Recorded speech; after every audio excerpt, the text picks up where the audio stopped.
A pastor and a priest walk into a movie theater. Hi, I'm movie geek Father Andrew Miller. And I'm cinema lover Reverend Michele Byerly. And this is A Pastor and a Priest Walk Into a Movie Theater, a podcast about faith, life, and the silver screen. Today we'll be discussing the Jurassic World franchise. Has anybody not seen this? True. Maybe not the more recent ones, but I think most people have at least seen the Jurassic Park. So, these were originally books by Michael Crichton and have been since adapted into movies, but the movies have kind of taken on a life of their own too along the way. Direction of Steven Spielberg.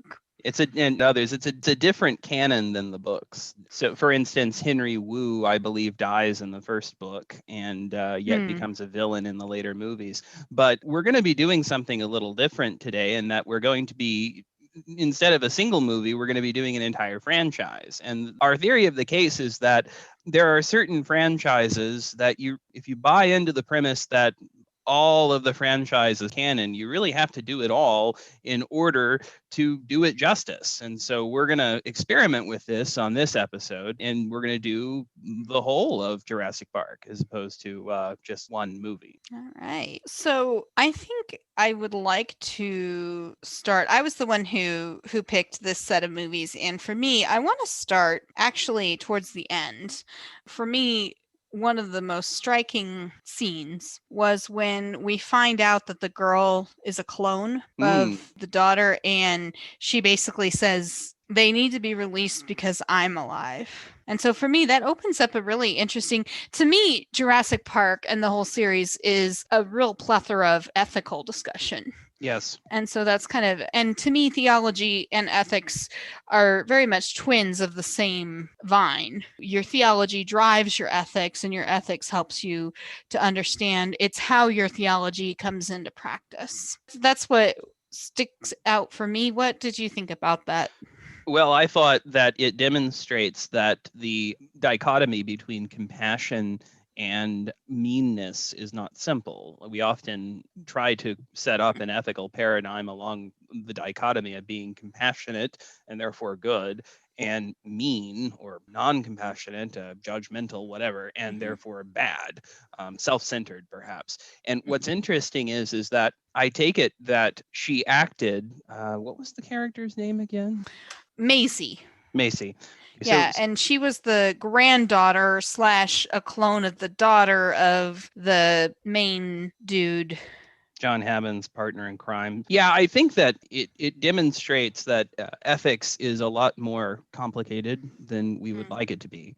I mean, oftentimes we set up a dichotomy between being compassionate and other-centered and self-centered, with compassion being a moral virtue and self-centeredness being a moral vice. And I think all other things being equal, that's correct.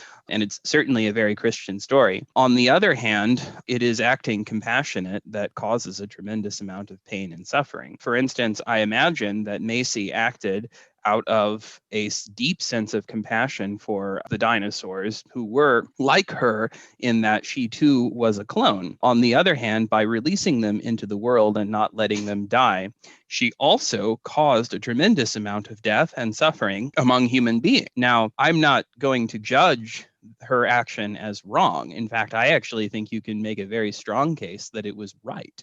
But on the other hand, it is not simple, because either way she acted or chose not to act, there would be a tremendous amount of suffering and death, either on the part of human beings or on the part of the dinosaurs themselves. Well, and it's interesting, that whole movie starts with the ethical dilemma of, we've created these animals, whether that in itself was ethical or not, we can get into that. We will get into that. But, okay, now that they're around, is the ethical thing to then save them and provide for their care now that we've created them? Or is it returning things to the way they were prior to creating them to allow them to be naturally killed by this volcano? What Ian Malcolm calls a correction, natural correction.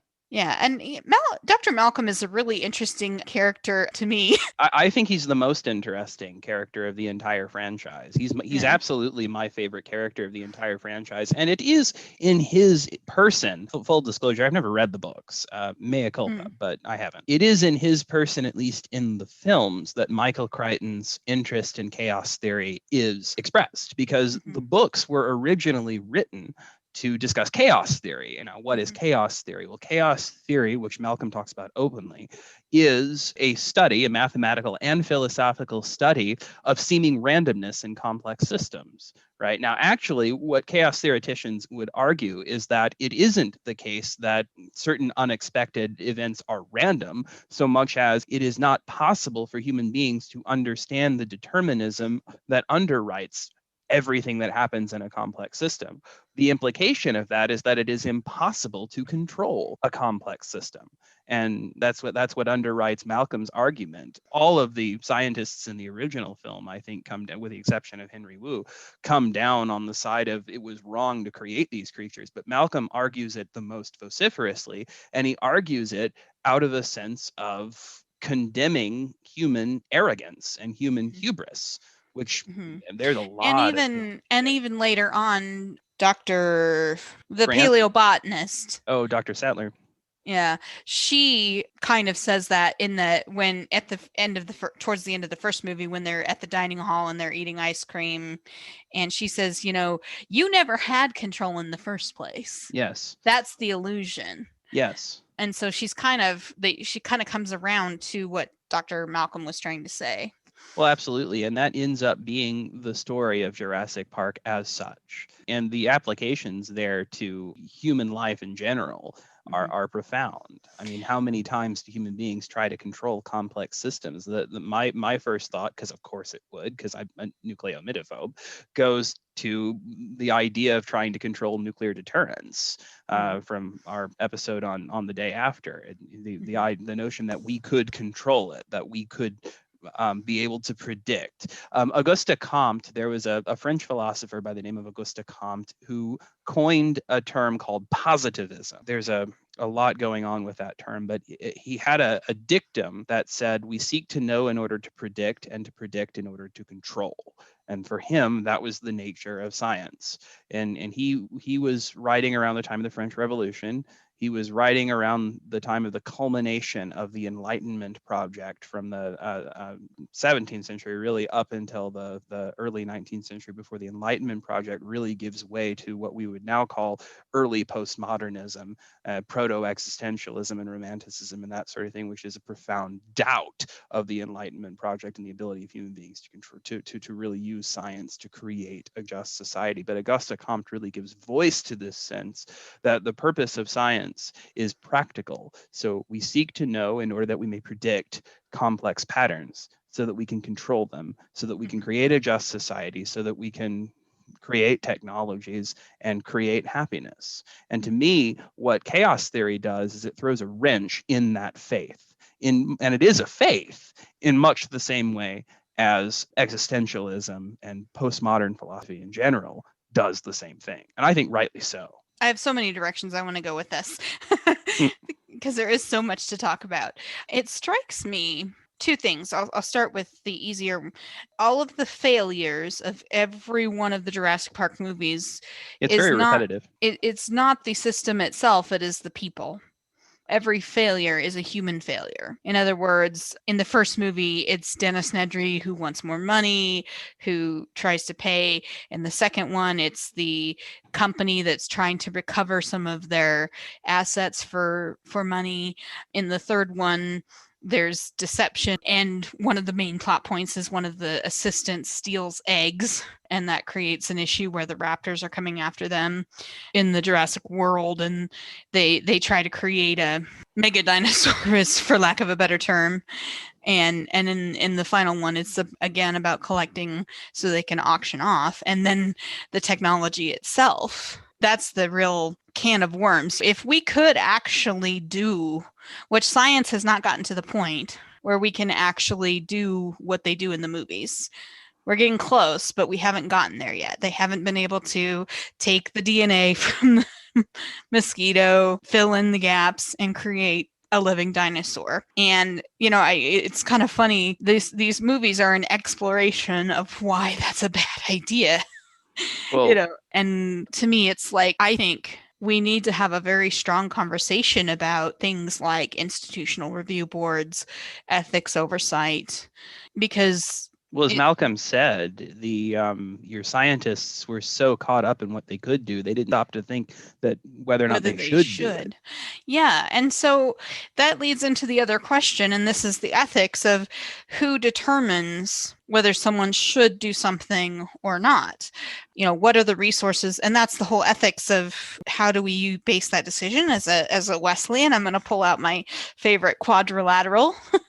What does scripture tell us? What does reason tell us? Tradition, experience, give different weights to some of those. It's interesting the debates that are within the Catholic Church about even something like in vitro fertilization and whether that should be allowed, or the old chestnut of abortion and whether that should be allowed. And the thing that I have just come to learn so much, as in law, in ethics, the phrase that keeps coming to my mind is "it depends." And I think each circumstance you kind of have to figure out what's going on in that circumstance, because what might be right in one may not be right for another. Which is not relativism. That there's a very real difference between true relativism and situational ethics. Situational ethics would say the implications of one action in a given set of circumstances are different from the implications of the same action in a different set of circumstances. Therefore, it's impossible to say that an action is always right or wrong in any given set of circumstances. But that is not the same thing as saying that there aren't objective moral truths that can guide when one acts a certain way under a given set of circumstances and then another way in a given set of circumstances. Although, it's interesting, to me, the real arrogance, the real human arrogance, and even Malcolm is unable to escape this, and we can talk about where I think he fails to escape this, is this notion, and you said it, that it isn't the system that fails, it's the human that failed. On the one hand, I'm not entirely sure that's entirely correct. That's another discussion. On the other hand, I think part of the arrogance that is on display in Jurassic Park is that human beings assume themselves to be apart from the system. Not Yeah. part of the system, but apart from the system, like over and above the system. And that is, to me, the real arrogance of any kind of positive science or any kind of scientific philosophy or scientific theology. By the way, dear listener, I am absolutely not anti-science in any way, shape, or form, but there is a type of philosophy that is called scientism, which argues that all meaningful statements can be reduced to essentially their scientific applications. This is what Auguste Comte was promoting with logical positivism. A statement is only meaningful if it can be empirically verified. And so, for instance, the statement, God loves you, is meaningless to a positivist because it's incapable of being in principle verified or not verified, right? And so all forms and faith by definition is the belief in things not seen. Exactly. Faith is, and so, for instance, the statement God exists, a positivist will neither confirm nor deny, as a pure agnostic will neither confirm nor deny that God exists, not because the statement is untrue or true. It's not meaningful. It means nothing to the positivist. And to me, the real arrogance in positivism is the notion that human beings become God. Human beings set themselves up apart from the system. And so naturally, they're the part of the system that goes wrong. Well, and I want to go back to, there's that quote in the first movie, God creates dinosaur. God creates dinosaurs, God destroys dinosaurs, God creates man, man destroys God, which is a Nietzschean reference right there, or the God is dead reference. Man destroys God, man creates dinosaurs. Dinosaurs eat man, woman inherits the earth. Yeah, there you go. No, and I got into this with Wesley. Yeah, and I'm really not giving you a chance to sit here and defend yourself, Wesley. So if you feel it ethical to edit this out, then I that's quite all right. But no, and we were arguing over, but I do think that the argument is fascinating because especially in our own context today, in which we have a world in which a lot of people are very hostile to science, right? Mm. For instance, science tells them, there's a pandemic, you should wear a mask. People are hostile to that idea, right? Mhm. Science tells them you should get a vaccine, you should vaccinate your children, and that well predates the pandemic. I remember first Mhm. becoming conscious of the anti-vaccine movement in a philosophy class in 2006, Yeah. and Well, and I science think denialism is there's very been real to an me. intentional sowing of mistrust of institutions, and there's also we're in a, I'm going to throw out a big word, and yes, I will define it. We have an epistemological crisis. Amen. In other words, epistemology is essentially the study of how you know what you know. Mm-hmm. And we live in a time where we are, to use a term, we have alternative facts, we have the big lie. It is truly very difficult to understand what truth with a capital T is, if there even is such a thing. I'd like to think that there is. I'd like to think that maybe we may never know what it is in its entirety. Mm-hmm. Yeah. And so I think that has bred a lot of that in this. It's this paradox, and I've seen this on. I don't remember who the quotation is attributed to, but it's, we have a time where we have all of the knowledge in the world, but we don't have wisdom. We don't have the ability to think critically, except that we call some of this cynicism, or, well, I did my research and I'm anti-vax because I read all these things, and we've become cynical, rather than actually reading the science, listening, trusting that someone who has studied this for up to million years understands what they're talking about. And we've just lost some basic common language of understanding and how we can know what we know. Yes. It's really unfortunate that, because I think the situation is far more complicated even than that, and you put it very well. For one thing, I think that the epistemological crisis that you mentioned runs so deep, and you can always ask a question and then a question and then a question and then a question and then a question, and an infinite regress that boils down to, well, why should I trust that? Why should I trust your scientists? Who are these scientists of yours? And then you explain, well, why should I trust that? And you just keep going and going and going and going and going. Now, it seems to me that we, until fairly recently, as a society, had a little bit more common ground, but that was a matter of choice and volition. It was not as much a matter of one group of people failing to listen to reason, but rather of both groups of people failing to, and well, many different groups of people failing to trust each other enough to have that epistemological common ground. But what I would say is that there is a kind of tension on the one hand between trusting science, especially on places where it is absolutely existentially necessary to trust science. Otherwise, we could very well find ourselves going extinct, i.e., climate change and among other things. There's a joke that I saw towards the beginning of the pandemic. Every major sci-fi disaster movie starts with someone not believing a scientist. Yes, yes, including this one. And well, Yep. and it's so interesting that in this one, so you have the you have a tension between, on the one hand, science and the power of science and the ability of science to teach us, and the ability and the absolute necessity that we listen to science, especially in areas like vaccine and global warming, etc. And on the other hand, the cautionary tale of scientific arrogance, which I think is what Jurassic Park is. But it is interesting that Jurassic Park does put that kind of humility into the character of scientists like Ian Malcolm, although he's more of a mathematician, like Alan Grant and Ellie Sattler. Like, they're the ones who are the main characters who are exercising caution. They're the ones who see that this may be something that we can't control. And on the other hand, the folks who want to, the people who say our scientists stand at the brink of this great discovery is Hammond, a businessman. So I actually just had a thought about that. Given current events, his whole theme is spared no expense.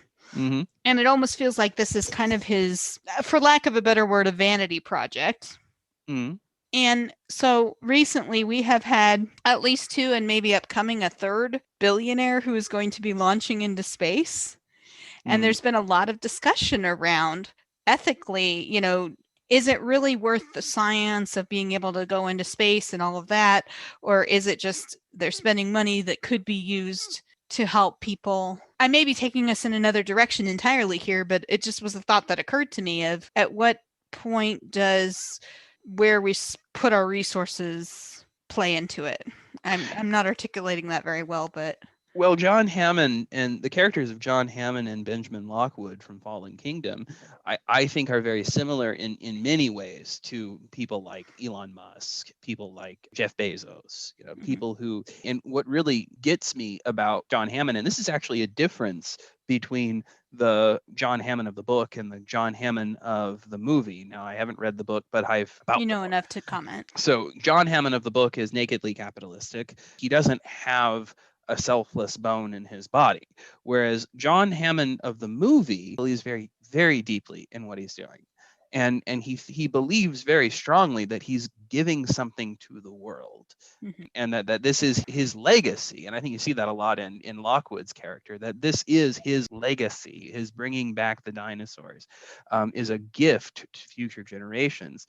And yes, he's a capitalist, but he also believes very strongly in what he's doing. And to me, there is, again, that points out that ethics is complicated. That yes, you may, how does the old adage go? The road to hell is paved with good intentions. Right. And so, Hammond believes very strongly that what he's doing is an act of compassion and nobility. And on the other hand, it is something that is horrifically arrogant. It is something that demonstrates the original sin of human hubris par excellence. And I think that it speaks to another piece in our culture, whereas a lot of people do not want to confront the ways in which their good intentions do not necessarily speak as well of them as they might want them to. So, for instance, we have a debate going on now over critical race theory. We have a debate going on now over whether or not the intent not to be racist is enough to truly claim that you are not racist. And people are very, very weary of confronting the reality that it is very, very possible to be a sinner and yet have the best of intentions or not have any malintent. There's a real arrogance in that. Which is why it's always interesting. So ethics, it has two in medical ethics, and then in John Wesley's 3 general rules. The first two are really at play here. You have beneficence and non-malfeasance that have to work together. So beneficence means do all the good you can. It has to be for some benefit or some good. Non-malfeasance means do no harm, and first do no harm. So I think that's kind of, I hear strains of that when you're talking about the idea of, is it enough to just not do harm, but do we have to actively be working for the good? Yeah, and actively understand that there are ways in which we sin without realizing it. And I always come back to original sin. And to me, one of the worst expressions of original sin is Auguste Comte's statement, we seek to know in order to predict, and predict in order to control. That to me is an absolute expression of the worst of original sin. We have the ability to reach out our hand and take the fruit of the tree of the knowledge of good and evil without God's guidance, so we do it. And we think we can control the consequences of it, but we can't. And so we hide in shame, and the result is now we have billionaires trying to buy dinosaurs so that they can give them as Christmas gifts to their children. Now we have people weaponizing embryos and creating weaponizing dinosaurs themselves. And that's just the movie's cautionary tale. That happens every single day in real life, minus the dinosaurs. I thought it was interesting. Okay, so you talked about weaponizing the dinosaurs. To me, a point that really illustrates that is Owen and his research. And finally, the person says, "What did you think was going to happen here? Mm-hmm. Did you not think that at some point this was going to happen, that it was going to be used in this way?" Vincent D'Onofrio's character in Jurassic World, the first film, Yeah. the one who worked for InGen and was nakedly and very openly trying to cultivate velociraptors as weapons Mhm. that could be controlled. So a question that I have, if you don't mind, Yeah, is go for it. do you think the other films should have been made at all? Because I mean, one of our projects here is doing the entire franchise, right? Mhm. The reason why I argue that you really need to do certain films as franchises, and not just Jurassic Park, but also I would argue Aliens, Terminator, etc. Mhm. You really need to do the entire franchise, not just a single movie, is because you can't look at you can't look at just a single movie set Mhm. apart from the others. You have to really take it all as a whole or not at all. Now, that of course only holds if you agree that the subsequent films are good enough to be canon. Because some would Mm. might argue, well, Jurassic Park was a good movie and makes the point that we're talking about, makes all these points that we're talking about regarding hubris and that sort of thing perfectly well enough without the subsequent films. So do you think they even should have made the subsequent films? Um, I actually do, Mm. and here's why. I liked the fact that by the time you get to Jurassic World, you are moving along with the science. Mm-hmm. I think that because science is happening all the time and it's getting even faster. Developments in science are happening by the second now. It's a truism that every advancement makes it that much faster to get the next advancement, right? Mm-hmm. We use that technology. And so for me, yes, it deals with some of the same issues, but it also deals with new issues Mm.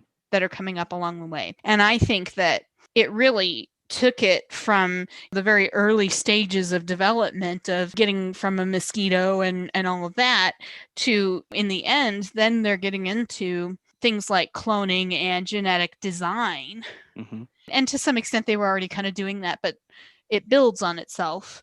And so you see the way that it not just at that point but that it continues to develop. And so I think that it allows a new generation to revisit the same questions and to think new questions given what developments we've had to this Agreed. point. I agree, and I also think that the repetitive nature of the sin that gets them into trouble in every single movie is a feature and not a bug, because it Yeah. demonstrates just how repetitive that is for human beings. I mean, you Mhm. think, well, we've seen this movie before. It repeats itself over and over and over again. Why make another movie? Mhm. Well, apply that to real life. We've done this before, and yet we keep doing it over and over and over and over again. There's a Mhm. line from Battlestar Galactica, which we'll do at some point, which is all of this has happened before and it will all happen again. Yeah. Well, and I like in the second movie where, John Hammond says, "We won't make the same mistakes that we made on the first island." Mm-hmm. And Ian Malcolm says, "No, you'll just make new ones." Yes. And I think that to some extent that's true too, but you're still making mistakes out of the same situation until you kind of get it right. And I don't and I think they just keep doubling down on their errors Yes. along the way.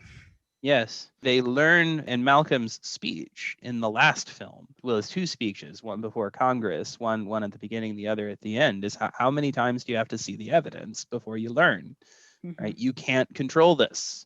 This is not something that we are equipped to handle. And he even has a line, I think, in the first speech where history has taught us repeatedly that human beings do not have, and I'm paraphrasing, the moral maturity to really handle their technical know-how in Mhm. every case. And to me, I wonder if science and philosophy, if the idea of obtaining knowledge is the knowledge of good and evil talked about in the garden, Mhm. right? The sin of Adam and Eve is the obtaining of the knowledge of good and evil. Now, Mhm. I also, following the Eastern Orthodox view of original sin, I also think that it was always intended that Adam and Eve were to obtain that knowledge. Why else put the tree right there in the garden? But they were intended to do so under God's guidance. They were intended to do so relying upon God in faith. But what they realized is we have hands. We can do it. Let's just do it. Of Mhm. course, they were tricked into it by a snake, but that's another matter. And so their technical know-how exceeded their ability to grasp and deal with the implications and the consequences of their actions. And that, to me, Mhm. is what original sin is. And to say that science is the knowledge of good and evil, to say that philosophy, which I studied in college, is the knowledge of good and evil, is not the same thing as saying that I am therefore anti-science and I am anti-philosophy. I think these things are wonderful, but I think we do need guidance to handle their implications. We cannot control everything that we do.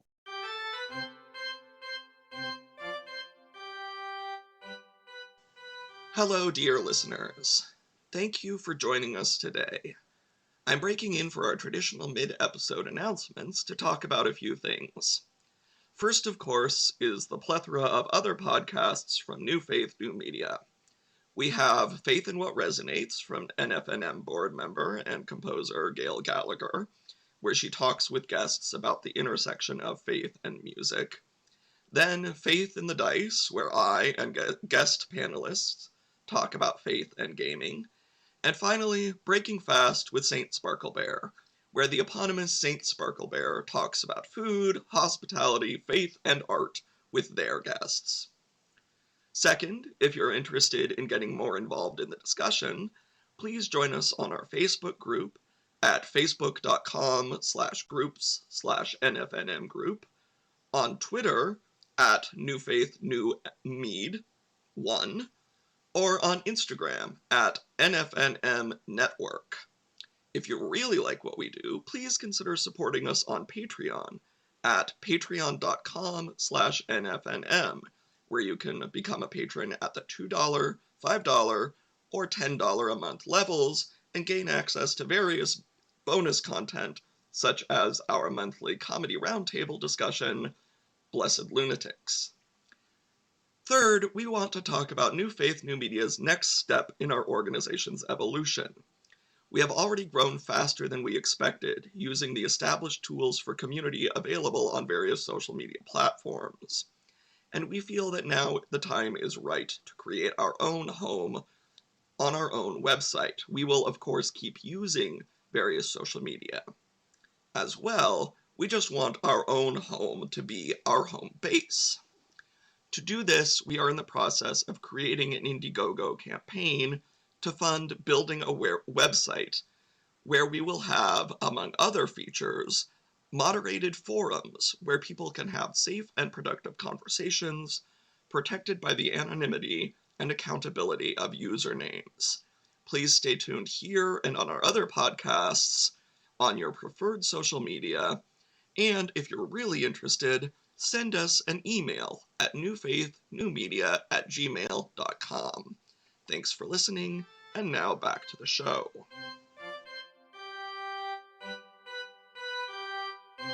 Well, and that gets into another interesting debate, and it's that old science versus religion. And the two are kind of set up as these counter opposites to each other, and somehow we in religion and theology thinks that we have the monopoly on being the moral compass to science and saying, wait a minute, slow down. I'm not so sure that we I don't think we do at all. are. I don't think we can claim that. I think that Mm-mm. there's other ways that we can develop that, but it's just, to me, this really highlights that place of what is the relationship between faith and science. Exactly. And I think, well, first off, I think theology is a kind of science. No, it's not an empirical science in the way that what we've called science is, but actually the distinction between science and philosophy is actually very, very new in academic disciplines. For instance, even 200 years ago, philosophy and science would have been considered the same discipline. Just natural philosophy, what they would have called natural philosophy became what we call science, and what they would have called abstract science became what we would call philosophy. But theology theology is philosophy. I mean, as a discipline, it's philosophy in response to mysticism. It's philosophy in response to a kind of faith-based foundation, right? But it's still a science. It's still a philosophy. It's still, at the end of the day, an academic discipline, and therefore it's still in its own right an expression of the knowledge of good and evil. And so, no, we cannot claim the moral high ground. And oh, by the way, anytime you pray, anytime you try to relate to God using any kind of volition at all, you're doing theology, right? So there is no way to escape that underlying knowledge of good and evil. I'm trying to think of where I want to go next. I guess we could certainly talk about some of the different characters. Claire, I thought, was an interesting character to me. To see kind of some of her development.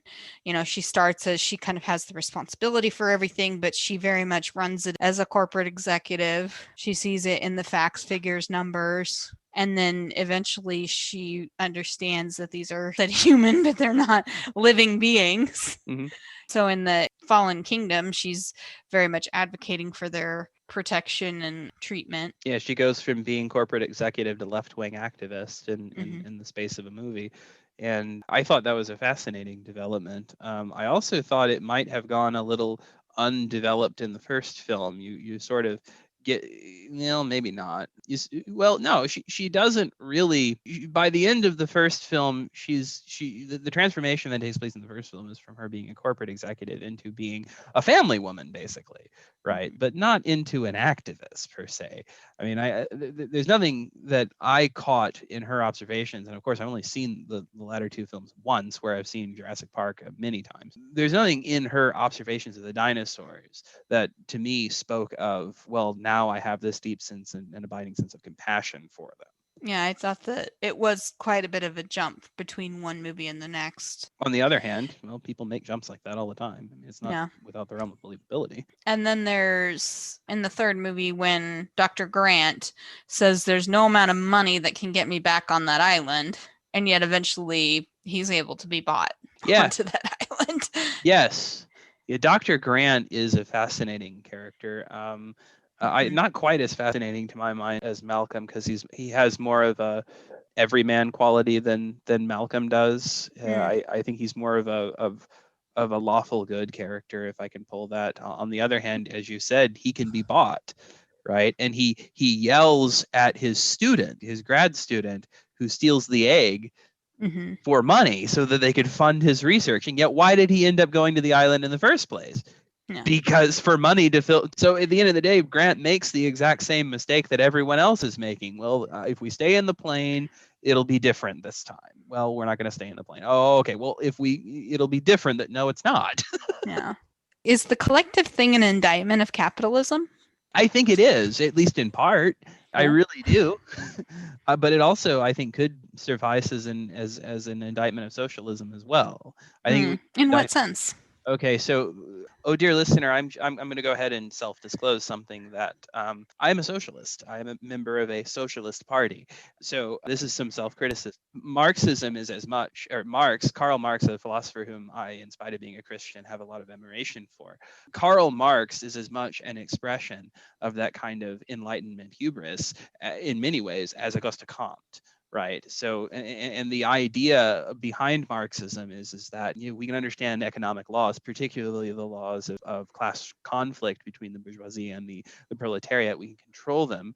We can have a proletarian revolution and eliminate classes and create a socialist society, right? In other words, it is we seek to know, to predict, control. It's not exactly positivistic, because Marx has his foot in what would come to be known as continental philosophy, as opposed to the Anglo-American empiricist tradition, but that's another matter. Nevertheless, Marx does express that kind of positivistic hubris, and the result of his social engineering project has been not the kind of free utopian society that he wanted, but rather the Red Terror, rather the Stalinist gulag, that sort of thing. And I think a lot of that has to do with chaos theory, that there are aspects of economy and society that you cannot predict using Marxist-Leninism, using revolutionary Marxism. And so the result is of trying to control society using that ideology is incredible suffering. So I think it could be seen as an indictment of socialism. I think it could be an indictment of any ism that seeks to know, to predict, and to predict to control. Ultimately, the learning is we don't have it. We don't have control. Exactly, but it is an indictment of capitalism in that it is greed. It is capitalist greed, although I think less so in the movies than in the books. It is capitalist greed that gets us in the predicament in the first place. Now, I know Hammond is not a socialist, but Hammond does have a sense of compassion that I think a lot of Marxists, a sense of needing to go out and create a better world that a lot of Marxists share. And I think that it is, especially in the first film, it is not this kind of capitalist greed that no, it's with Nedry, sure, but it's not only that sense of capitalist greed, but it's also that sense of our scientists are doing wonderful things. We stand on the threshold of discovery and we can control it. So if they had not created dinosaurs, if instead they had brought back extinct species, we're losing populations of bees, we've overfished, we've overhunted bison. Is there a place where would that be ethical to bring those back? I don't know. I mean, I'm not sure. I feel myself very qualified to say whether it's ethical. I would note, however, that Dr. Grant and Dr. Sattler's objection to the park stems less from, although I think they would agree with Malcolm, stems less from that chaos theory objection and more from an evolutionary biological objection, in the sense that dinosaurs and human beings never shared the same space. They are separated by... Well, even some dinosaurs didn't share the same space that they were putting together. Well, exactly. They're separated by 65 million years of evolution. I think that was Sattler's... Evolution exists? Da, da, da, da, da, da, da, da, da. No, yeah. Well, they're separated by 65 million years of worth of evolution. And so you're putting these species together, and they're not used to each other. They don't know how to survive together, and they don't know how to cooperate and share space. Whereas you bring back a flock, and Hammond says this: if I had brought back a flock of condors, which are on the verge of extinction, you wouldn't have an objection. Well, you're right. I wouldn't. I think so would Grant and Sattler say, because at the end of the day, humans and condors have existed together for a long time. Humans and the dodo have existed together. These species have existed together, have shared space, albeit badly. But at the end of the day, there's a real difference between, say, bringing back even the dodo bird, which went extinct, I think, in the 17th century, and bringing back a dinosaur, which went extinct millions of years ago. Of course, we should say that dinosaurs do still exist. We call them birds. Seems like I had another follow-up question kind of along these lines. So there's a book called, it's Dan Brown's Inferno. And they talk about this idea of transhumanism, which I don't know a lot about, but from what I understand of that book is that it's an argument that humans, because we have developed in such a way that we can begin to engineer ourselves, that we ought to, and that not to do so would be like the caveman who refuses to use fire because it's too dangerous. And I don't know whether I agree with that or not, but it's just to me I want to come back to the implications of the science as far as human development and evolution and where we're at with all of that, because there's so many applications and implications of any research. And again, it comes back to, are we ready to handle it? Do we have the maturity? And what would it take to develop the maturity? Well, yeah, and I think at the end of the day, the message of Jurassic Park, and I would pull Battlestar Galactica and to talk about the same thing, especially if we're going to talk about transhumanism, because I think Battlestar Galactica and Caprica that's what Battlestar Galactica is about. It's about transhumanism. But what I would say is that the message is not don't do that research. The message is not don't eat the fruit of the tree of the knowledge of good and evil. Rather, the message is be humble. And look before you leap and seek guidance where you need it. Now, yeah. So, and I Yeah. know that doesn't really answer the question of whether or not, like, the ability to download human consciousness into a computer and therefore create functional immortality for that consciousness is For those who can therefore, afford it. well, exactly. I mean, Is that's the other side of all this too, is again, Mhm. we come back to the economic critique and And there you get Hammond's socialism. Well, I know Hammond's not a socialism, but Hammond says, and this is both an expression of Hammond's socialism and his compassion, as well as his outright hubris. He says, when the character Gennaro says, we can charge $10,000 a day, $15,000 a day, and people will pay it. And his response is everyone in the world has the right to enjoy these creatures. There is so much packed into that sentence because first off, there's it expresses a tremendous amount of compassion that everyone, it's not just the super rich, everyone has the right to have a life of fulfillment and joy and kind. So there's, Hammond is expressing his compassion, but on the other hand, he's expressing to enjoy a living being, has the right to enjoy a living being. To him, these dinosaurs have absolutely no intrinsic value on their own. Yeah, he sees them as chattel. They're instrumental to human enjoyment. He doesn't even get that. I think he comes I around hadn't in the even second. realized that or thought about that either. The other thing, and this is where Malcolm fails, because Malcolm, I think, is too radical for me, and I think a little too radical at the end of the day for the message of the film, if there is a message to the film, because Malcolm says, that conversation between Hammond and Malcolm, where Hammond says, how can we stand on the threshold of discovery and not act? And Malcolm says, discovery, what the hell is discovery? Discovery is violent and penetrative act, which is true. There's a lot of truth in what he says. It's a violent and penetrative act. What you call discovery, I call the rape of the natural world. In a certain sense, that's correct. And indeed, that speaks to how we think of, like, say, Christopher Columbus as an explorer, as one who discovers versus something. A colonialist. Right. Well, as someone who discovered something that was already there, right? You can't discover where there are already people there, right? But anyway, saying that discovery is nevertheless the rape of the natural world is still setting up a dichotomy between nature and human beings.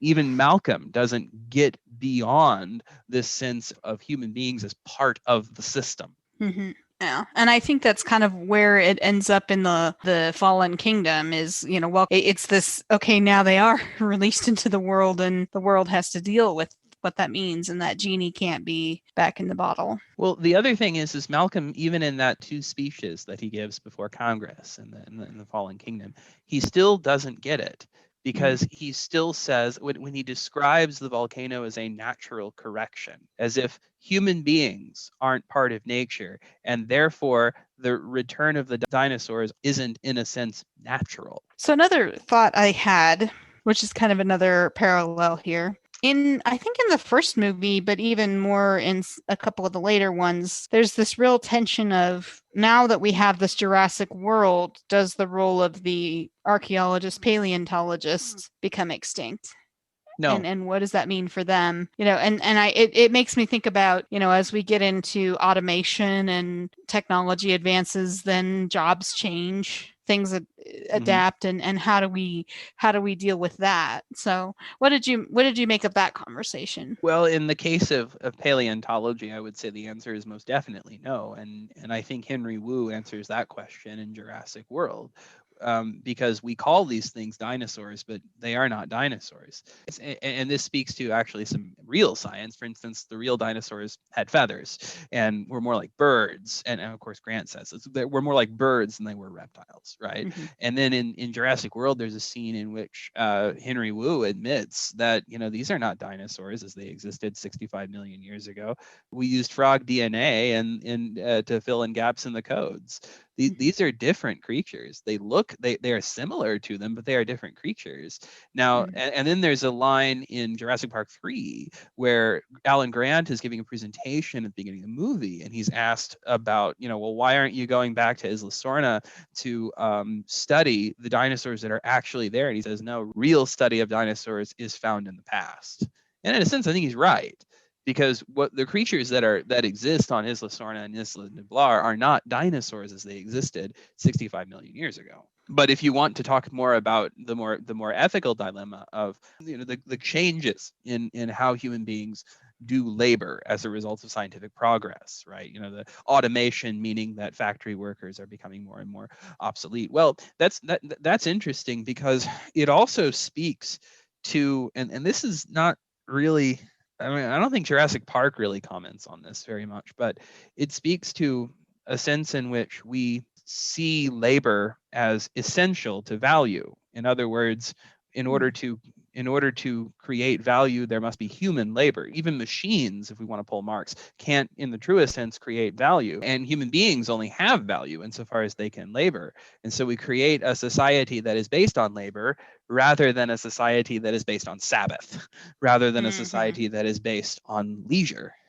And I find that a very interesting ethical discussion. Mm-hmm. Yeah, it's definitely. I mean, there's so many things that these set of movies bring up. It's just, and yeah, some of them get a little campy. Some of them, it is kind of funny how one of the critiques of you asked whether these other movies should have even been made, and one of the critiques around that is are they just milking the franchise for the money? Yeah, and right or wrong. So it's I'm kind sure of they that's are. almost a meta. It's almost a meta critique there. Yeah, I'm sure they are. On the other hand, I also think that Jurassic World, to its credit, does take things in a direction that none of the first three Jurassic Park films do, in that it talks about using dinosaurs as weapons. Mm-hmm. And I thought the relationship between Owen and the raptors was just so fascinating. Mm-hmm. And I thought, I love Blue as a character. It's fascinating to me that we haven't really, when we went through Yeah, let's the talk about. characters, Yeah. we didn't mention Blue, and I think that speaks to perhaps some hidden prejudice in both of us, that we don't see a dinosaur as a person. Whereas I think the films make quite clear that velociraptors especially are people, in the sense that they have the ability to communicate using language, albeit a very different language than what we're used to. They have the ability to reflect on the act of thinking. They have the ability to form relationships with each other and even with humans. And so Blue, and that scene in Fallen Kingdom made me cry, when he's training the very, very young velociraptors, and how he shows vulnerability and the others start to kind of attack him, but Blue kind of tries to cuddle him and Yeah. comfort him. And it's like, wow. I mean, and this speaks to another ethical thing. Well, if metacognition is what is required to become a person, the ability to reflect on the act of thinking, right? And which is something that we can't, that in 50 years we will most likely be able to put into computers. What that implies, and indeed, well, there are other metacognitive animals. Dolphins are theoretically metacognitive. Even mice are theoretically metacognitive. Elephants are theoretically metacognitive. They have the ability to reflect on the act The of act of thinking and thinking. to have a sense of self. Does that imply that when God says, and he made humankind in the image of, he made humankind in the divine image, I wonder if that applies to human beings so much as it applies to persons in general. Yeah. Well, and that's an interesting point, because one of the things that evolution, or that, excuse me, that those who are very much creationists are all about is they don't like the idea that at some point maybe there was a crossover from the Neanderthal, or pre Neanderthal, and then at some point our brain developed just enough to where we became Homo sapiens and had that. And there's kind of this sense of, does that take the specialness out of what humanity was created to be? Mm-hmm. Frankly, I think one of the things, and we've kind of hit on it in this discussion, this reminds us how small we really are Mm-hmm. in the big scheme, and that humanity, we think we're all that in a bag of chips, but really at the end of the day, we're still animalistic. We still have the capability to do both great and terrible things to one another. What do you think about evolution? I believe that it is part of God's gift to creation. Mm-hmm. I think it's part of the system that God created. Yeah. I'm okay with that. It doesn't bother me to think that through the process of God speaking creation into existence and it evolving over time, that we created the set of circumstances to be where we are today. Yeah, I mention that because I think, and you mentioned it too, that evolution is such a central part to the films, that and the Mhm. fact that human beings and dinosaurs are separated by lots of evolution is one of the reasons why it's really absurd to suggest that they could or should try to live together. But there is that tired old debate, and I put it that way because I think it's a stupid one, between evolution and creationism. And I think it's stupid Mhm. because I think it fundamentally and profoundly misunderstands the book of Genesis. I think at the end of the day, Genesis is not intending to say one way or the other how old the universe is. Genesis is intending to tell us something about the relationship between God and between human beings and other human beings, between human beings and creation. That's what Genesis is about. It's not about whether or not the earth was created 7,000 years ago or or several billion years ago. It doesn't matter. Genesis is not in any sense intended to be taken literally, not at all. Otherwise, why would the editor have put one creation story right next to another creation story that contradicts the first? It doesn't Mhm. matter. Anyway, and Dunn did so intentionally. I guess where I reflect on evolution from a critical perspective, and it's not the evolution that I have a problem with, and I don't really have a problem with it because I think this is what preponderance of scientific evidence supports. Therefore, it is what we should teach in school. Bada bing, bada Mhm. boom, done. But a world of natural selection strikes me as a world that creates tension with Christian ethics. That serve and actually a lot of scientists would say, well, it's simplistic to call natural selection survival of the fittest. It's actually more accurate to say it's survival of those who can adapt best. Fitness to adapt does not necessarily imply the most cruel. In fact, quite often it's the opposite. It's the most caring that actually are able to survive and bear there. Still, that is not necessarily the case. I mean, it happens to be the case, but it's not necessarily the case. And there are instances in which survival of the fittest means survival of the most ruthless. And that strikes me as a world that is not of God. Mm. Or at the very least, it strikes me that there is tension between Mhm. the paradigm of natural selection and the paradigm of Christian social ethics. Yeah, I mean it's interesting that you bring that up because I think it was Margaret Mead who said that, someone asked what was the sign of true development of humanity. And it was, people thought it was like development of certain tools or things like that. And no, she said it was the first time that someone had a femur that had been broken and healed, Mm, because that meant that someone had to care for them, yeah. someone had to provide food, instead of just letting someone die. And that actually made me think of the scene in the second movie where the doctor takes the baby T-Rex and fixes its leg. And to me, okay, so I jokingly say that the second movie is all about why you don't separate babies from their parents. Yeah. Take with that whatever commentary you would like and possibly intend. Hmm. Because what happens? Yeah. The mother goes after them. Hmm. So, yeah, it just made me think about those things. So, yeah, it is interesting that from an evolutionary perspective, a lot of times actually it is those who cooperate that do better, Hmm. societies that cooperate versus compete. So, that There's is an actually interesting. I was sorry, I didn't mean to interrupt. There's actually an article, not an article, an interview in on NPR's On the Media, in which an evolutionary biologist said it's actually not survival of the fittest, it's survival of the kindest. That Mhm. that keeps in human history the most adaptive strategies for survival are the ones that are based on altruism and care. And what that suggests is that capitalism is maladaptive. And indeed, I think global warming may very well demonstrate that capitalism is maladaptive. Yeah. Well, and then our current pandemic where we can't seem to come to a sense of having a common good together. If you were writing a sermon on this group of movies, what would be the takeaway for the congregation? Oh gosh. I think I would use it as a gateway to talk about that conversation about how does God and science relate to one Hmm. another, and say that maybe they don't necessarily have to conflict with one another. it's a chance to open up the Genesis and I never want to necessarily pull a whole deck of cards out from under someone, but I think using it as a teaching tool to open up the fact that there are actually 3 different creation stories, 2 in Genesis and 1 in Proverbs 8, and all of that, and have that conversation, and then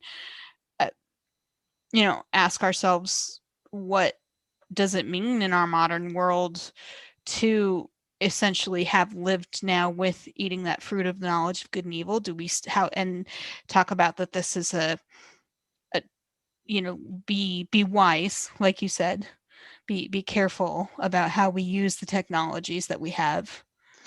I think that's the direction I would probably go with it. Yeah, the paradox of science and philosophy is that it is at once and at the same time both original sin, in the sense that, well, it was what underwrites original sin. It is the knowledge of good and evil.